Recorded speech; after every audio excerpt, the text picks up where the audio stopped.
Hello, everyone. Welcome to Apixal Live Show Wednesdays. Hi, guys. ET Hello. here. I'm along with, Haley. And Jose. it's the usual crew. Yeah. So as you know, every Wednesday we do a live show from our office here, just kind of giving you a recap on the game, the novel, pretty much everything Phoenix Dawn, what's kind of going on in our world. And you can join us live. It's at 5 p.m. Mountain Standard Time, which I learned yesterday because I was like 9/8 Central. What does that mean? And, like, according to Mountain Standard Time, Yeah. it says, 9 Eastern, 8 Central, so it would be 7 p.m. Mountain Standard Time. I don't know if I'm just, super late, 30 years late to understanding what that means, so I guess I would make it 7/6 Central Time. But anyways, we're here, and of course, if you're not able to join us live, that's why we put this on our YouTube feed, and you can watch it whenever you'd like.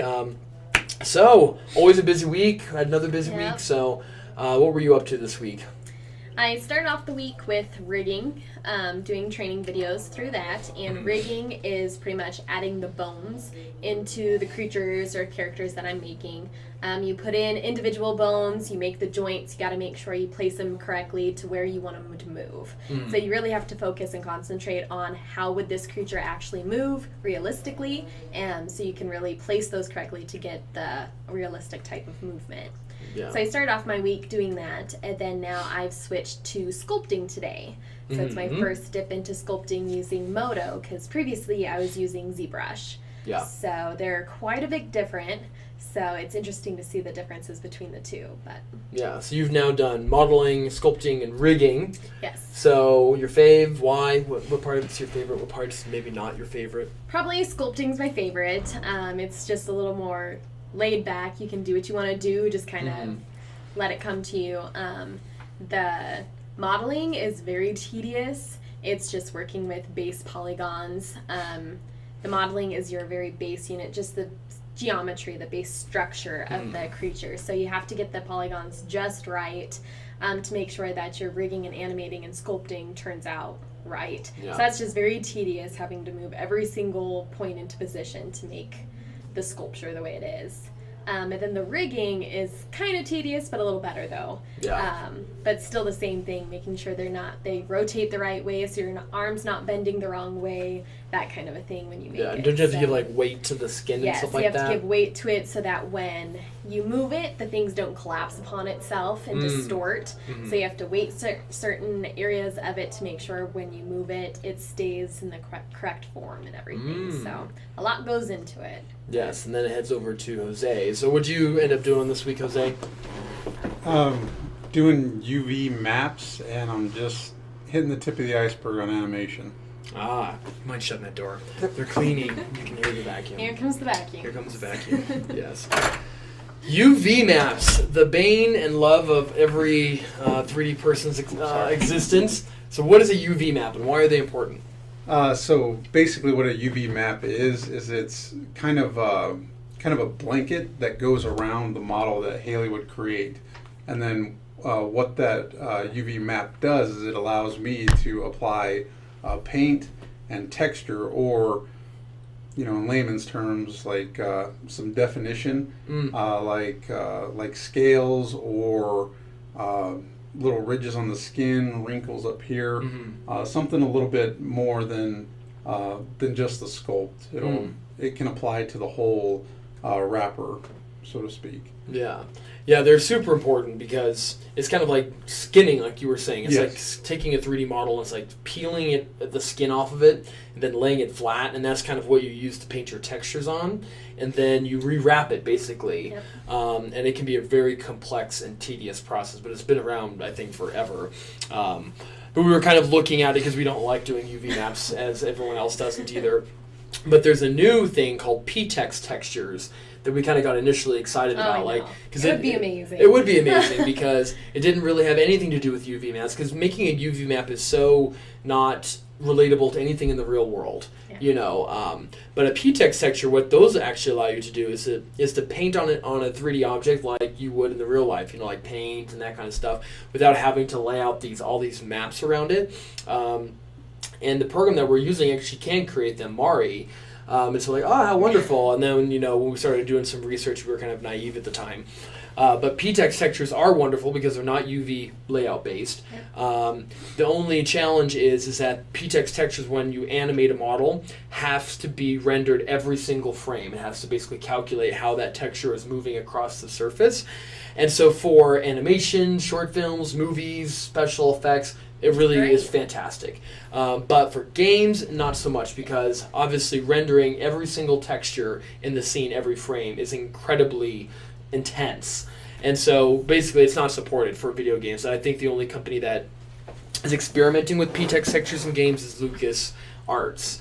But hopefully one day that'll be we'll figure out what that needs. But obviously as computers get better, games get more demanding, and so it's really trying to find that balance. But maybe PTEX textures will be coming in the future, which would be awesome. No more UVs. No more UV maps. So you guys have basically finished your last week of training all day long as we get ready for next week, because what are we switching to? Sprints, rapid prototyping and sprints for Phoenix Dawn the game. Now that the novel is kind of wrapping down from like a all hands on deck creative process, next week, so that we can meet our deadline of November 5th for the South by Southwest competition, is these rapid prototyping sprints. So each week, instead of focusing on a lot of polish and detail, it's all about implementation. It's about getting core ideas in there as fast as we can to make sure that it works. And if we like the idea, we keep it, and then down the road we end up polishing it.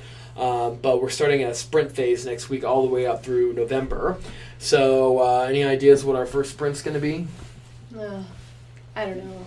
It's all into no idea. There's a lot of things that have to be made. Yeah. So. A lot of things have to be made, and but it'll be great because I think that's going to really force us, one, under pressure. We're going to have to learn a lot faster and just get stuff done. And two, the game is going to develop at a much more rapid rate. So I think it's going to be good for all of us to get in there and get some stuff done. So, and then this week is, next week we're starting the game sprints, and then you're going to be out, Jose. Jose, unfortunately, won't be with us next week. He's going to be having some surgery done so he can breathe better. So everyone send good thoughts and vibes to Jose here. I'm sure he'll be fine. So he'll be doing stuff from home next week and recovering and taking it easy. And Halo and I will begin the sprints next week, so that'll be fun. And then this week we got our edited copy of the novel back a day early on Sunday from our editor in New Zealand. So I formatted that. It's all pretty much ready to go to the printer, which is awesome. We're just taking one last read-through of the novel, catching any last things we want to change.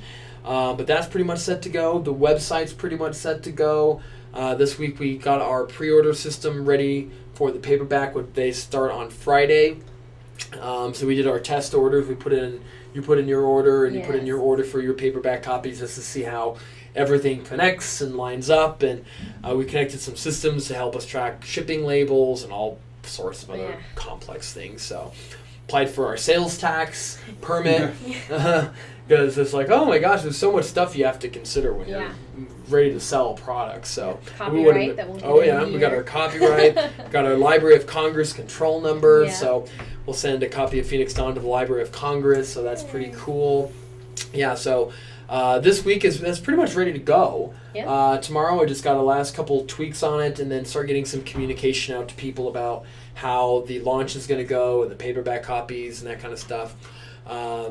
So this Friday, pre-orders for the paperback of Phoenix Dawn begin, and then obviously the big rest of the launch is on August 29th, and that's going to be when people should be receiving their copies of their paperback, as well as the ebook is released on all those stores: Gumroad, Amazon, Kindle. Which one am I missing? And Barnes & Noble. So now next week you just got to get the ebook ready, format the ebook, get it submitted to the stores, and get ready for a wonderful launch on the 29th. So. Hard part is just waiting now. Yes, the hard part's just waiting, because not getting that feedback and just kind of like, okay, I want people to get it, read it, and let us know what they think. Because sometimes it's okay. Oh yeah. So they're gonna take our trash. Just real quick. Yes. So. There we have this nice little dog.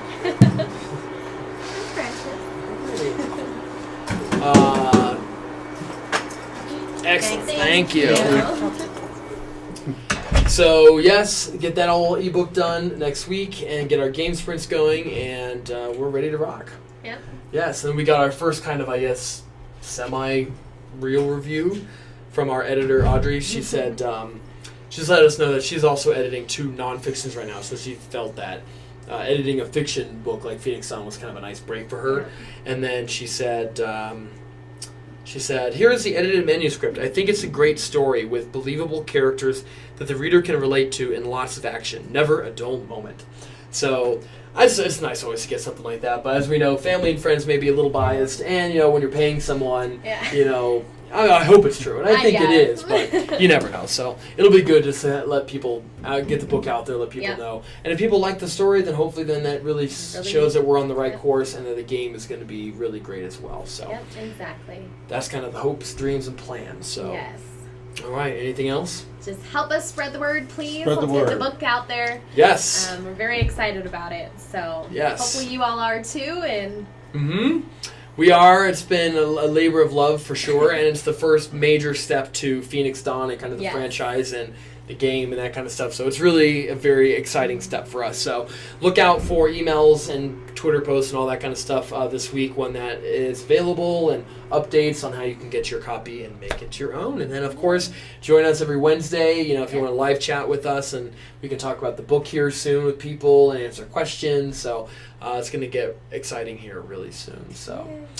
All right. Well, always a pleasure, a treasure, a joy I cannot measure. And we will see you back next Wednesday, minus Jose, as Jose is recouping. We'll see you in 2 weeks. But Haley and I will be here, and we'll talk a little bit about how the pre-orders have been going so far, and then talk about kind of we'll be in mid of our first sprint. So we'll see if Haley has any white hair or not. I will. I'm sure. So it should be a lot of fun. So, all right. Thanks for joining us, and we'll see you next week, everyone. Thanks, everyone. All right. Thank you. Bye. Bye.